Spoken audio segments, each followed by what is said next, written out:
Global Warming by Ricky, Brilliant, and Joseph. Hours. What are corals? Coral reefs are a clump or group of corals that are filled with other organisms. That one spot also has an ecosystem with multiple thousands of fishes or planktons that are in the coral. Are corals made? Coral reefs are created when old corals die and new ones form on top of them. After a while, they build up to create a big coral reef full of dead coral skeletons. This process can take up more than thousands of years, and corals mainly use limestone to build out their exoskeleton. What is their main energy source?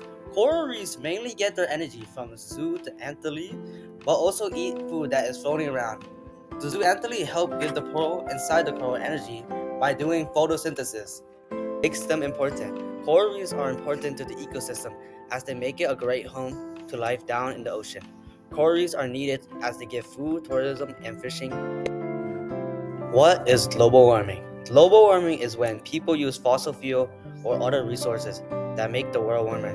Greenhouse gas is the main cause of global warming. This makes the greenhouse gas and process repeat into causing more damage. It's a challenge affecting the oceans, reefs, and ocean wildlife. Global warming affects the ocean by heating it up. It will slowly make the water warmer. This isn't notable at first, but it will cause drastic changes in the future. With the water being warmer, it will melt the ice caps and warming taking effect. The way global warming is charted and measured is by taking the temperature of every 25 years. This started back in the 1950s and spiked in the 2000s. It hurts the planet by heating it up and making the oceans warmer. We know that because we have satellites that measure the ocean is warmer now than before. Now, the power is dead. What will happen if global warming continues? Global warming is happening all around the world. The entire ocean is a massive area that is affected by it.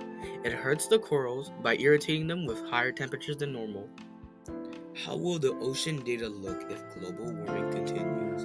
The data we have from this will suggest most of the world's coral will die out in the next century due to ongoing global warming problems. With the heat, they become stressed and do something called coral bleaching. With that, corals turn white and lose all their algae. The technology we have made to help corals. Farmers that deal with climate change can use more beneficial methods like using fuel-efficient stoves. People have made renewable energy sources such as wind and solar energy. These products are more beneficial than fossil fuels. How can we help coral reefs stay alive? To help and support these coral reefs, we can use less water whenever we need it. This can reduce runoff water that makes its way back into the ocean to where corals live. By not using chemicals in the water is another way to help preserve coral. The sources we use for this project. The sources we